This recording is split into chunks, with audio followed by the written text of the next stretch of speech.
आज हम स्टडी करेंगे यूजेस ऑफ नॉन मेटल्स के बारे में। और अगर हम बात करें नॉन मेटल्स की तो हम कहते हैं मेटल्स के अलावा यानी कि धातों के अलावा जितनी भी चीज़ें हैं वो सब क्या है, नॉन मेटल्स। जैसे कि अगर मेटल्स की बात की जाए तो सोना, चांदी, इस तरह कॉपर, जो तांबा है, वो मेटल्स हैं।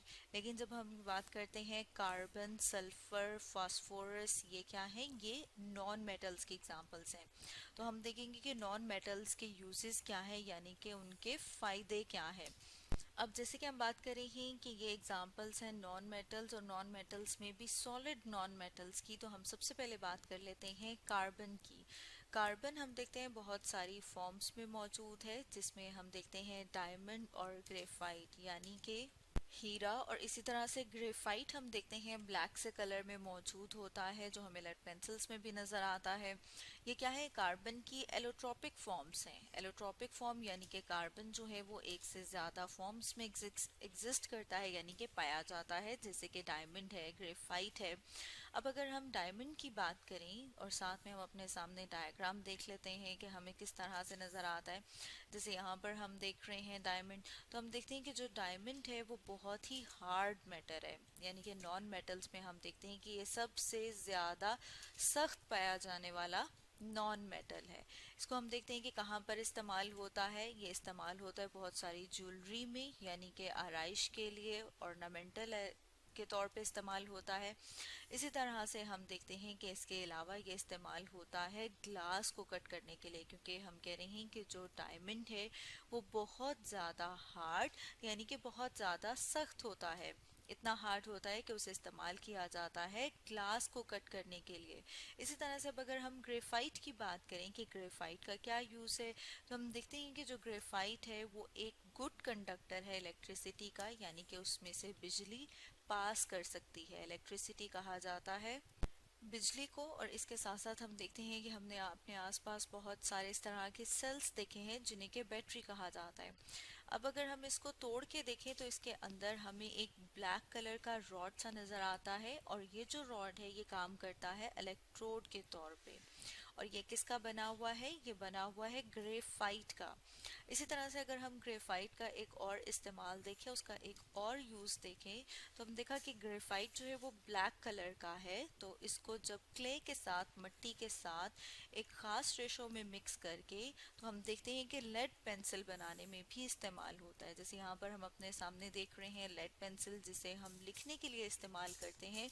तो उसमें हम देख रहे हैं कि यहाँ पर क्या चीज़ इस्तेमाल हुई हुई है, मतलब इसके अंदर जो सिक्का है वो ग्रेफाइट का है। अब अगर हम सल्फ़र की बात करें कि सल्फ़र के क्या यूजेस हैं, तो हम देखते हैं कि सल्फ़र इस्तेमाल किया जाता है बहुत सारे मुख्तलिफ केमिकल कंपाउंड्स बनाने के लिए।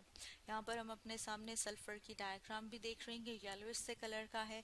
इसके अलावा हम देखते हैं कि सल्फ़र को इस्तेमाल किया जाता है ब्लैक गन पाउडर बनाने के लिए, यानी कि गन का जो पाउडर है उसे बनाने के लिए भी सल्फ़र इस्तेमाल होता है।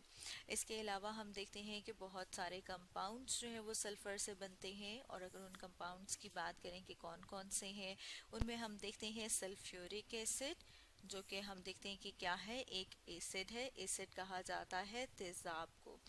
इसी तरह से अब अगर हम फास्फोरस की बात करें, फास्फोरस भी एक नॉन मेटल है।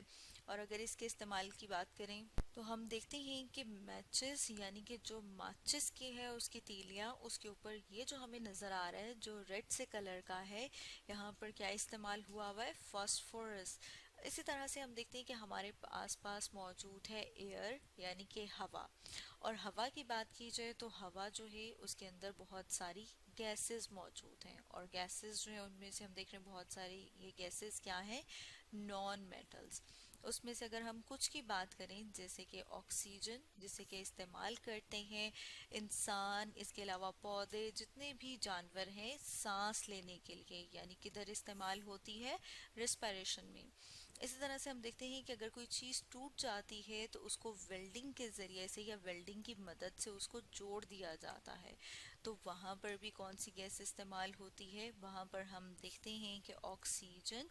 इसके अलावा अगर हम हाइड्रोजन की बात करें तो हम देखते हैं कि हाइड्रोजन भी इस्तेमाल होती है वेल्डिंग के लिए, यानी कि चीज़ें जैसे हम देखते हैं कि मुख्तलिफ जो मेटल्स हैं, धातें हैं, अगर वो कहीं से उस टूट गई है तो उसको जोड़ने के लिए इस्तेमाल होती है ऑक्सीजन भी और हाइड्रोजन भी। अब अगर हम हाइड्रोजन का एक और इस्तेमाल देखें तो हम देखते हैं कि जब ऑयल से वनस्पति घी बनाया जाता है तो उसमें भी उस रिएक्शन में भी इस्तेमाल होती है हाइड्रोजन गैस। इसके अलावा हाइड्रोजन और नाइट्रोजन को इस्तेमाल किया जाता है अमोनिया फर्टिलाइज़र बनाने के लिए, यानी कि बहुत सारी खाद बनाने के लिए। और खाद कहाँ पर इस्तेमाल होती है? जब हम देखते हैं कि फसलें जो हैं उगाई जाती हैं तो वहाँ पर खाद इस्तेमाल की जाती है ताकि पौधे जो हैं वो सही तरह से ग्रो करें, यानी कि अच्छी तरह से वहाँ पे पौधों की ग्रोथ हो। और ये सब जो कि हम बात कर रहे हैं हाइड्रोजन, ऑक्सीजन, इसके अलावा सल्फर, फास्फोरस, कार्बन, ये सब क्या है? Non metals. तो स्टूडेंट्स आज हमने स्टडी किया यूजेस ऑफ नॉन मेटल्स के बारे में।